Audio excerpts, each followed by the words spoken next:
नमस्कार. UK Marathi story वर्ल्डमध्ये तुम्हा सर्वांचं मनपूर्वक स्वागत आहे. कथा आवडत असल्यास लाईक करा, कमेंट सेक्शनमध्ये जाऊन स्वाईप करून हाईप बटन दाबा, कथा शेअर करा आणि चॅनलला नक्की सबस्क्राईब करा. डेस्टिनी बंध अनोखे प्रेमाचे भाग 37. अच्छा, म्हणजे तू आमची फिरकी घेत होती तर तुला हे महागात पडेल बायको. आता आम्ही तुला असेच सोडत नसतो. आध्याला गालात असताना बघून सम्राटने हातातील टॉवेल सोफ्यावर भिरकावले आणि उडी मारून तो तिच्या दिशेने एक एक पाऊल टाकून पुढे जाऊ लागला. त्याच्या डोळ्यातील खट्याळ भाव बघून आद्या गडबडली. तिने धावतच तिची बेडरूम गाठली. ती दरवाजा लावणारच की सम्राटने दरवाजावर हात ठेवून लगेच आत येत दरवाजा लावून घेतला. आत्ता कुठे पडणार आहेस तू? दरवाजाला टेकून हाताची घडी घालून एक भुवई उंचावत सम्राट हसतच तिच्याकडे बघू लागला.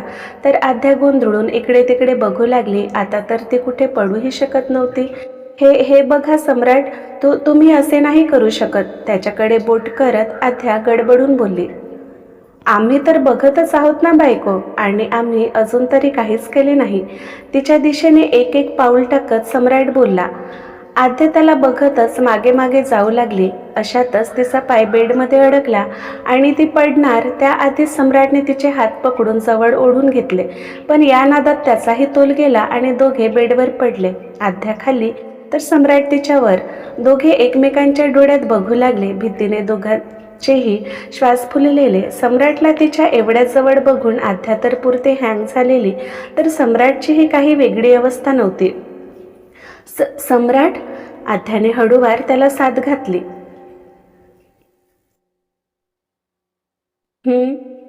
तिचे केस कानामागे सारत सम्राट हुंकारला. त्याच्या हाताच्या थंडगार स्पर्शाने आद्या मोहरून गेली. तिचे डोळे आपसूक मिटल्या गेले. बायको, सम्राटने हळूच तिच्या गालावरून बोट फिरवले.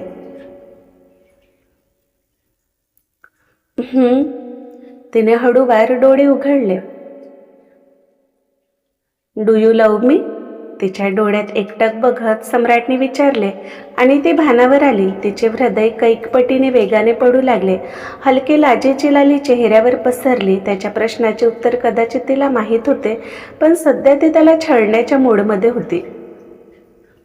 नो, नेव्हर, त्याला धक्का देत आद्या बोलली, नजर झुकलेली, ओठावर लाजरे हसू जी प्रयत्न करूनही ती लपवू शकत नव्हती.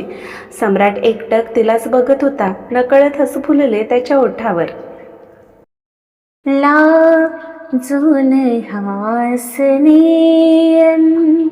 हासून ते पहाणे, लाजून हासनीयन हासून ते पहाणे, मी ओळखून आहे सारे तुझे बहाणे, मी ओळखून आहे सारे तुझे बहाणे.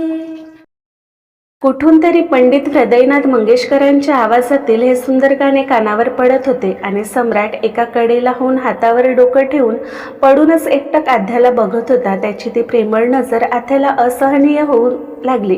ती सारखीच नजर चोरून इकडे तिकडे बघू लागली. शेवटी तिने त्याच्याकडे पाठ फिरवली आणि तिची गोरीपान पाठ सम्राटच्या नजरेस पडली. त्याची नेहमीचे अट्रॅक्शनचे केंद्रबिंदू असलेली तिची गोरीपान पाठ त्याच्याही नकळत सम्राट तिच्याजवळ सरकला. तिच्या कमरेत हात घालून त्याने तिला जवळ ओढून घेतले. तसे आद्याचा श्वास घशातच अडकला. तू मुद्दाम आम्हाला छळतेस ना? त्याचा हळूवार आवाज तिच्या कानावर पडला. पाठोपाठ त्याचे गरम श्वास तिच्या पाठीवर जाणवू लागले. तसे आद्याच्या मुठी बेडशीटवर घट्ट झाल्या. त्याने हळूच तिचे ओले केस बाजूला सारले. तिच्या पाठीवर असलेले हलके पाण्याचे थेंब जणू दवबिंदूसारखे भासत होते. ते त्याला आकर्षित करून गेले. पुढे झुकून त्याने त्या दवबिंदूवर ओठ ठेवले आणि आद्याच्या तोंडून तिच्याही नकळत सुस्कारा बाहेर पडला. तसे तो उत्तेजित झाला. त्याने तिचे शोल्डर शोल्डरला पकडून स्वतःकडे वळवून घेतले. आद्या घट्ट डोळे मिटून होती. ओठाआड तिचे लाजरे हसू, त्याची नजर तिच्या गुलाबी ओठांवर खेळलेली. डू यू लव्ह मी? तिच्या गालावर अंगठा रब करत त्याने विचारले. आद्याने धुंदीतच नकारात मान हलवली. सम्राटने तिच्या गालावर ओठ टेकवले. दुसऱ्या गालावर अंगठा फिरवत परत त्याचा तोच प्रश्न. आद्याचे तेच नकारात मान हलवणे आणि त्याचे त्या ठिकाणी ओठ टेकवणे. आद्या त्याच्या स्पर्शाने मोहरत होती, त्याच्यात हरवत होती. दोघांवरही एक वेगळीच धुंदी चढली होती. डू यू लव्ह मी? तिच्या ओठावर अंगठा रब करत सम्राटने विचारले. तशी आद्याने डोळे उघडून त्याला पाहिले. सम्राट उत्तराच्या अपेक्षेने तिच्याकडेच बघत होता. नकारात मान हलवून आद्या लाजून हुंकारली. तुला खरंच वाटते आम्ही पुढे जावे? तिच्या डोळ्यात बघत सम्राटने विचारले. तशी आद्याने लाजून त्याला मिठी मारली आणि सम्राटला त्याचे उत्तर मिळाले. त्याने खुश होत तिला घट्ट मिठीत कवटाळून घेतले. आम्ही खूप खूप प्रेम करतो तुझ्यावर बायको, पण जोवर तू स्वतः आमच्यावरचे प्रेम कबूल करत नाहीस आम्ही पुढाकार घेणार नाही. सम्राटने आद्याला दूर करत तिच्या डोळ्यात बघत बोलला. आद्या आश्चर्याने त्याला बघू लागली. जास्त विचार करू नकोस, संध्याकाळी ऑफिसमध्ये पार्टी आहे, आम्हाला आता जावं लागेल. आम्ही रघुला तुला घ्यायला पाठवतो. बाई बोलून सम्राटने तिच्या कपाळावर ओठ टेकवले आणि एकवार तिच्याकडे बघून तो हसतच बाहेर निघून गेला. आद्या बेडवरच पडून होती. अजूनही तिचे हृदय खूप वेगाने पळत होते. कसे सांगू तुम्हाला सम्राट, एवढ्या कमी दिवसात तुम्ही माझ्यावर अशी काही जादू केली की तुमच्याशिवाय मला दुसरे काही सुचतच नाही. हे प्रेम आहे की नाही माहीत नाही, बट येस, मला तुम्ही हवे आहात. आद्या स्वतःशीच बोलून लाजली.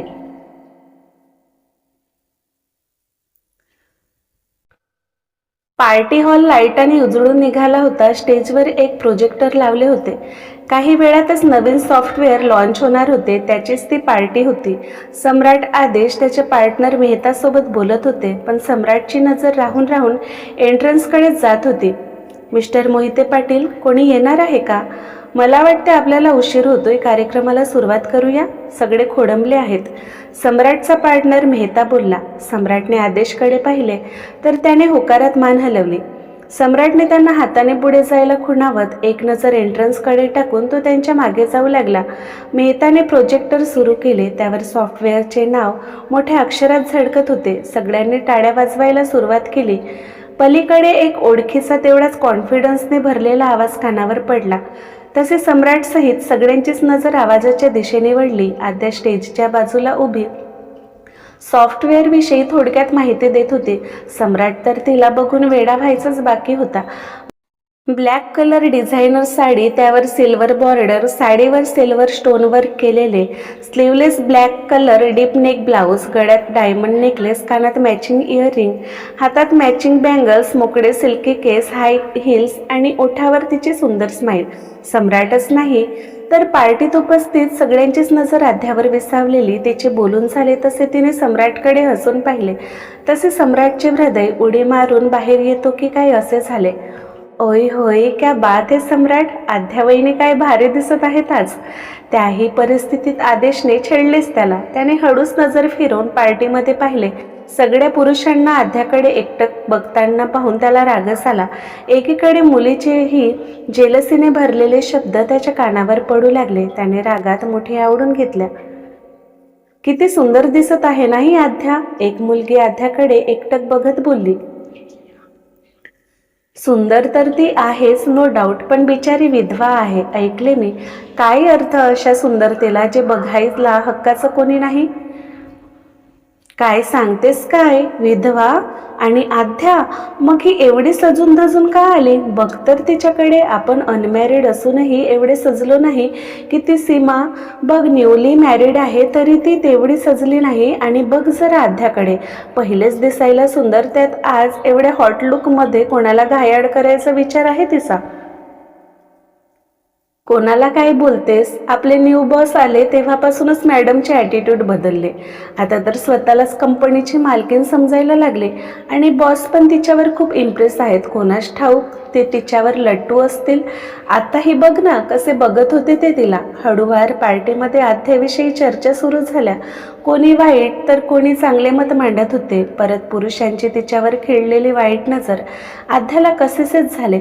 तिच्या डोळ्यात पाणी जमा झाले. तिने सम्राटकडे पाहिले आणि पळतच वॉशरूमच्या दिशेने गेली. कोणाचे लक्ष नाही बघून सम्राटही तिच्या मागे गेला. थोडा वेळ तो लेडीज वॉशरूमच्या बाहेरच थांबून राहिला, पण आध्या काही बाहेर आली नाही. शेवटी इकडे तिकडे बघत आत जात त्याने दरवाजा लावून घेतले. त्याचे नशीब चांगले की तिथे आध्याशिवाय कोणीही नव्हते. आध्या मिरर समोर उभी रडत होती. त्याने हळूच तिच्या कमरेत हात घालून तिला स्वतःकडे वळवून घेतले. सम्राट, तुम्ही इथे काय करताय? हे लेडीज वॉशरूम आहे. तुम्हाला इथे कोणी पाहिले तर काय विचार करतील? आध्या डोळे मोठे करून त्याच्याकडे बघू लागली.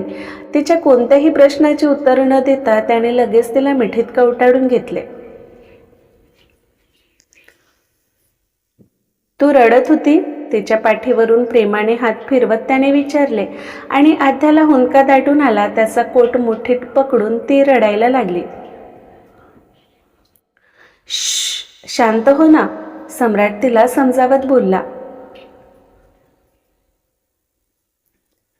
बाहेर सगळे माझ्याविषयी असे चुकीचे कसे बोलू शकतात? आध्या मुसमुसत बोलली. सम्राटलाही त्यांच्या बोलण्याचा राग येत होता, पण आध्या रडत होती त्याच्यापेक्षा कमीच. बायको, तू ना खूप बदललीस. आमची आध्या अशी मोडू रडणारी मुडीच नव्हती. कोणाला कसे चूप करायचे तिला बरोबर कळायचे. बरं आम्हाला सांग, त्यांच्या कोणत्या बोलण्याचा तुला राग आला? तिचे डोळे रुमालाने पुसत सम्राटने विचारले. ते लोक किती चुकीचे समजतात मला, आध्या नाकवर ओढत बोलली. आम्हाला तर काहीच चुकीचे वाटले नाही. तू आहेसच एवढी सुंदर की कोणालाही हेवा वाटावा. तुला तर स्पेशल असे तयार होण्याची तशीही काही गरज नाहीच. पण खरे सांगू, आज तू खूप सुंदर दिसत आहेस. आमची नजर तुझ्यावरून अजिबात हटत नाही आहे. खरे सांग, आमच्यासाठीच सजलीस ना? तिच्या गालावर हात ठेवून सम्राट हसत बोलला. तसे त्याच्या शब्दाची जादू तिच्यावर झाली आणि तिने लाजून मान खाली घातली. आता तूच सांग, जर हा साज श्रृंगार फक्त आमच्यासाठी आहे आणि आम्ही तर तुझ्यावर केव्हाचेच लट्टू आहोत, तर त्यांचे म्हणणे कुठे चुकले? तुझ्यावर फक्त आमचा अधिकार आहे. राहिली गोष्ट तुझ्या ॲटिट्यूडची, तर मालकीन तर तू आहेसच आमच्या हृदयाची आणि पर्यायी आपल्या या कंपनीचीही. मग एवढ्यासाठी तू रडत बसणार आहेस का? सम्राट तिला समजावत बोलला. आध्या त्याला एकटक बघतच राहिली. किती छान समजावत होता तो. लोकांचे चुकीचे बोलणे तर त्याने स्तुतीच्या शब्दांमध्ये बदलले होते. आणि तुझी इच्छा असेल तर आम्ही या पार्टीमध्ये तू आमची बायको असल्याचे आताच अनाऊन्स करू शकतो, सम्राट बोलला. आद्या भारावून त्याला एकटक बघू लागली. नकळत तिच्या ओठावर हसू फुलले. हृदय आनंदाने भरून आले. त्याची काही गरज नाही, तिने हसतच नकारात मान हलवली. जशी तुझी इच्छा, तू अशीच हसत राहा. तू हसतानाच छान दिसतेस, सम्राट बोलला. तशी आध्या गालात हसली. बरं, तुझ्याकडे मेकअपचे सामान तर आहेत ना? सम्राटने विचारले. तसे आध्या गोंधळून त्याला बघू लागली. त्याने तिला आरशाकडे वळवले. तशी तिची नजर तिच्या पसरलेल्या डोळ्यातील काजळाकडे गेली. ती गालातच खुदकन हसली. तू आवरून ये, आम्ही पार्टीमध्ये आहोत, बोलून सम्राट बाहेरचा कानोसा घेत निघून गेला. तो जाताच आध्या कितीतरी वेळ स्वतःला आरशात निहाळू लागली.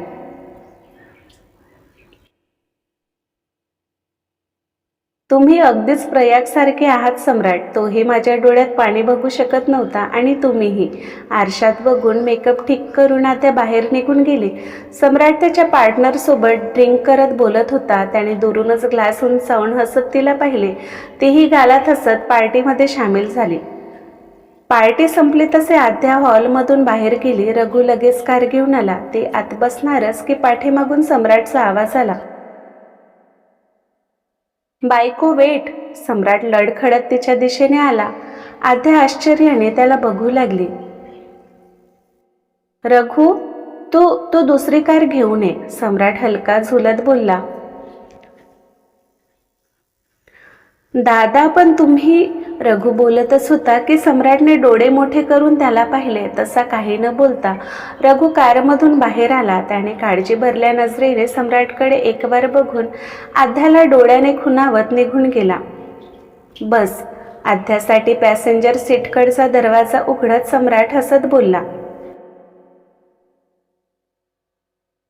सम्राट, तुम्ही खूप ड्रिंक केली, अशा अवस्थेत तुम्ही कार ड्राईव्ह करणार आहात का? आध्याने जरा काळजीने विचारले. हाय, काय प्रेम आहे. बायको, तू आमची काळजी घ्यायला आहेस तर आम्हाला चिंता कसली? तिच्या नाकावर हलके पिंच करत सम्राट हसत बोलला. त्याच्यावर ड्रिंकची नशा चढली होती. ते काही नाही, तुम्ही इथे बसा, मी कार ड्राईव्ह करते, आध्या त्याला आत बसवत बोलली. नो, कार तर आम्हीच ड्राईव्ह करणार. का, तुला भीती वाटते की आमच्यावर विश्वास नाही? सम्राट तिच्या डोळ्यात बघत बोलला. प्रश्न विश्वासाचा नाही आहे सम्राट, प्रश्न आपल्या सेफ्टीचा आहे. मला आत्ताच तरी वर जायचे नाही, आध्या वैतागून बोलली. बायको, कोणीही वर जाणार नाही. आम्हाला तुझ्यासोबत खूप जगायचे आहे, तुझ्यावर भरभरून प्रेम करायचे आहे. आपले छोटे छोटे बेबीजना मोठे होताना बघायचे आहे, तुझ्यासोबत म्हातारा व्हायचे आहे. तिच्या ओठावर त्याची तर्जनी ठेवून तिला एकटक बघत बोलला. त्याच्या शेवटच्या वाक्यावर मात्र आध्याचा चेहरा उतरला. जे स्वप्न कधी पूर्ण होणारच नाही ते बघून तरी काय अर्थ सम्राट? तुम्हाला जे वाटते ते मलाही वाटते, पण मी तुम्हाला बेबी नाही देऊ शकत. आध्या त्याच्याकडे बघत मनातच बोलली. तिच्या डोळ्यात अश्रू जमा झाले. ते डोळ्यातून ओघळणारच की त्याने तर्जनीवर थेंब चेलून घेतला. हे खूप किमती आहेत, यांना असेच विनाकारण वाया घालवू नकोस. आम्हाला माहीत आहे आता तू काय विचार करत आहेस, बट देवावर आम्हाला पूर्ण विश्वास आहे, तो आम्हाला कधीच निराश करणार नाही. नशेच्या अवस्थेतही सम्राटला तिच्या मनातील समजले असावे. आध्या आश्चर्याने त्याला बघू लागली. त्याने नजरेनेच आत बसायला खुणावले. तशी आध्या काही न बोलता पॅसेंजर सीटवर बसली. डोक्यात अजूनही सम्राटचे बोलणे घुमत होते.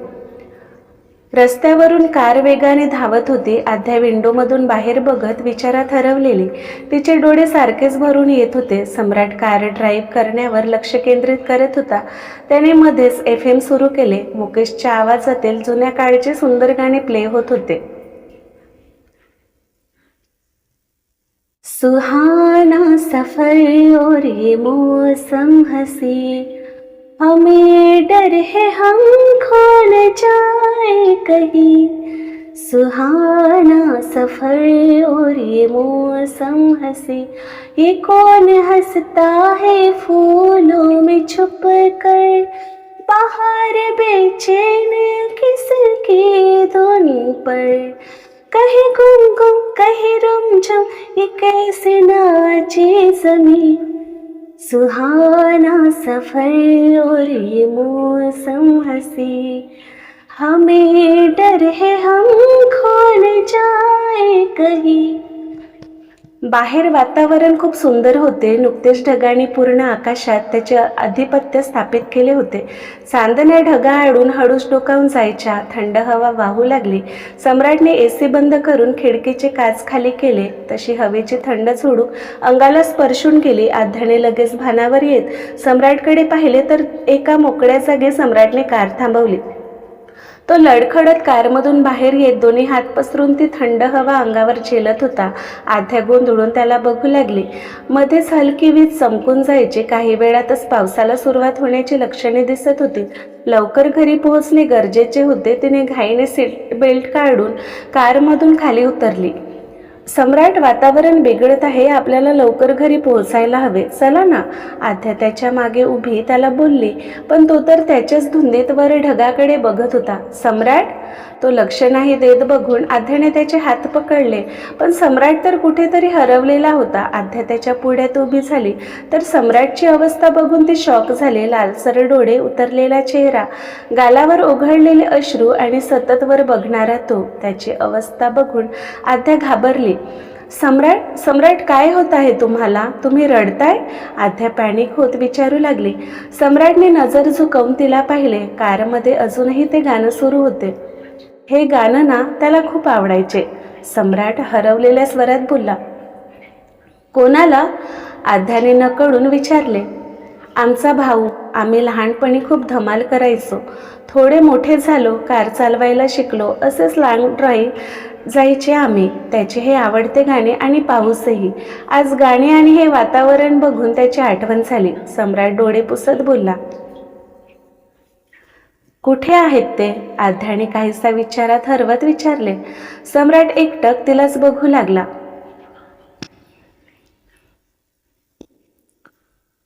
खूप दूर गेला तो आम्हाला सोडून, अशा ठिकाणी की त्याच्या परतीचा मार्गच नाही. पण त्याची मौल्यवान वस्तू मात्र कायमची आम्हाला देऊन गेला, जिच्यावर आम्ही जीवापाड प्रेम करतो. पण तेही समजायला आम्हाला खूप वेळ लागला. तिच्या डोळ्यात बघत सम्राट बोलला. आध्या मात्र गोंधळलेली दिसत होती. त्याचे बोलणे तिला काहीच कळत नव्हते. ती काही विचारणारच की सम्राट ताडताड पावले टाकत कारजवळ गेला. समोरच्या डिक्कीतून त्याने एक ड्रिंकची बॉटल काढली आणि तशीच तोंडाला लावली. आज नेमके काय झाले माहीत नाही, पण खूप प्यावीशी वाटत होती. काही क्षण बस स्वतःलाही विसरून जावेसे वाटत होते. सम्राट सम्राट काय करताय तुम्ही? पहिलेच खूप प्यायलात तुम्ही, परत घेऊ नका. आध्या त्याला अडवण्याचा प्रयत्न करू लागली, पण तो काही ऐकण्याच्या मूडमध्येच नव्हता. आम्हाला अडवू नको साध्या, आम्ही मूर्ख आहोत. आम्ही आमच्या भावाला नाराज केले. त्याची मौल्यवान वस्तू आम्ही सुरक्षित ठेवू शकलो नाही. त्याची शिक्षा आम्ही भोगतोय. बोलून आवंड्या घेऊन त्याने बॉटल तोंडाला लावली. हळूवार पावसाला सुरुवात झाली. पावसाच्या सरीसोबत सम्राटच्या डोळ्यातील अश्रूही गालावर ओघळत होते आणि आध्या ती वेड्यासारखी त्याला बघत होते. सकाळपासून एवढा खुश असलेला तो अचानक एवढा दुःखी का, तिला कळतच नव्हते. सम्राट आत बसा, विनाकारण भिजू नका. आध्या त्याला समजावू लागले. सम्राटने आध्याला हसतच पाहिले. तू खूप स्वीट आहेस आध्या. खाली बॉटल तशीच जमिनीवर भिरकावून देत तो वेळासारखा पावसात भिजू लागला, नाचू लागला. ओठावर तेच गाणे. सुहाना सफर और ये मौसम हसी. मध्येच आकाशाकडे बघून हसायचा. आय मिस यू विक्रम. तो हलकेच पुटपुटत तसाच गुडघे जमिनीवर टेकून बसला. पावसाने वेग पकडले. सरीवर सरी बरसायला लागल्या. सोसायटीचा वारा सोबत विजा. जणू विक्रमही त्याचा आनंद व्यक्त करत असावा. पण बदलणाऱ्या वातावरणाने आध्या घाबरली. तिने जबरदस्ती सम्राटला पॅसेंजर सीटवर बसवले. मागे मान टेकवून तो डोळे मिटून बसला. तोंडातून अल्कोहोलचा स्ट्रॉंग स्मेल येत होता. तिला वासेनेच कसे तरी होऊ लागले. पण त्याची अवस्था बघून तिने मागे असलेल्या टॉवेलने त्याचे डोके पुसून दिले. ड्रायव्हिंग सीटवर बसून स्वतःचे केस पुसून घेतले. कारमध्ये हीटर ऑन करून तिने कार सुरू केली. कार रस्त्यावरून वेगाने पडू लागले. पाऊस अजूनही येतच होता. नशेत असलेला सम्राट अजूनही ते गाणं गुणगुणत होता. कशाचे एवढे दुःख आहे सम्राट? नेहमीचे मला छेडणारे तर तुम्ही नाहीच. कशाचे गिल्ट तुम्हाला त्रास देत आहे की तुम्हाला एवढी ड्रिंक करावीशी वाटली? आध्या त्याच्याकडे बघत मनातच बोलू लागली. काही वेळातच ते सोसायटीमध्ये पोहोचले. रघु बाहेर उभा त्यांचीच येण्याची वाट बघत होता. सम्राटला असे बेशुद्ध बघून तो पडतच आला. सम्राट दादा, काय झाले यांना? रघु घाबरून बोलला. माहीत नाही, बस त्यांच्या भावाला आठवून वाटेत परत ड्रिंक केले यांनी. आध्या सम्राटकडे बघत बोलली. रघुने सुस्कार सोडून सम्राटला आधार देत त्याच्या फ्लॅटच्या दिशेने जाऊ लागला. आज आध्याला मात्र सम्राटला अशा अवस्थेत एकट्याला सोडून जावं वाटत नव्हते. ती तशीच त्याच्या मागे सम्राटच्या फ्लॅटमध्ये आली. तिला आठवले तिचे हटके हॉरर गृहप्रवेश आणि हसू फुलले ओठावर. तिने चौफेर नजर फिरवली. सगळं घर सेट होते. रघुने सम्राटला बेडवर झोपवले. त्याचे कपडे वगैरे बदलून देत तो बाहेर आला. वहिनी साहेब, रघुने आवाज दिले. कदाचित तो पहिल्यांदाच आवाज देत असावा. आध्या गोंधळून त्याला बघू लागली. कानात वहिनी साहेब शब्द घुमू लागले. दादासाहेब झोपले. मी शेजारच्या रूममध्ये आहे. गरज भासल्यास आवाज द्या. रघुचा आवाज ऐकून आत्या भानावर आली. तिने होकारात मान हलवली तसे तो त्याच्या रूममध्ये निघून गेला. आद्या कचरतच सम्राटच्या रूममध्ये गेली. तो शांत झोपून होता. तिने रूमचे निरीक्षण केले. एक किंग साईज बेड, भिंतीवरतीच दोघांची रॉयल लुकमधील पेंटिंग अडकवलेली, रॉयल ब्ल्यू आणि व्हाईट कलर कॉम्बिनेशनने सजवलेली रूम, खूप क्लॉसी लुक आलेली रूमला. ती हळूवार पावले टाकत सम्राट जवळ आली. ती बेडवर बसणारच की तिचे स्वतःकडे लक्ष गेले. पावसात पूर्ण भिजलेली ती लगेच बाजूला झाली. अशा अवस्थेत त्याला एकट्याला सोडून ती जाऊ शकणार नव्हतीच. तिने कबर्डमधून त्याचे एक शर्ट काढले. एकवार त्याला बघून तिने बाथरूममध्ये जात फ्रेश झाली. बाहेर येऊन ती मिररसमोर उभी ओले केस टॉवेलने सुकवत होती. तेव्हा सम्राटला जाग आली. त्याची नजर आध्यावर पडली. शॉर्ट गुडघ्यापर्यंत असलेला सम्राटच्या ब्ल्यू कलरच्या शर्टमध्ये ती खूप सुंदर दिसत होती. तो तसंच लडखडत तिच्या मागे उभा झाला. बायको, सम्राटचा आवाज ऐकून आध्याने शॉक होत वळून त्याला पाहिले तर तो आपादमस्तक तिला निहाळू लागला. नशेत असलेल्या त्याची पावले तिच्या दिशेने वळली. आद्या घाबरून त्याला बघतच शर्ट खाली ओढू लागली. आता तिला स्वतःचा राग येऊ लागला. नशेत असलेला सम्राट तिच्यासोबत काही चुकीचे तर करणार नाही ना? भीती वाटू लागली. कपाळावर घाम जमा झाले. सम्राट, तिने घाबरून आवाज दिले, पण ती पुढे काही बोलणारच त्याआधीच सम्राटने तिला बाहूत उचलून घेत लडखडत बेडच्या दिशेने घेऊन जाऊ लागला. क्रमशः. तर आजचा भाग कसा वाटला कमेंटमध्ये नक्की सांगा. लवकरच भेटू पुढील भागात. नमस्कार.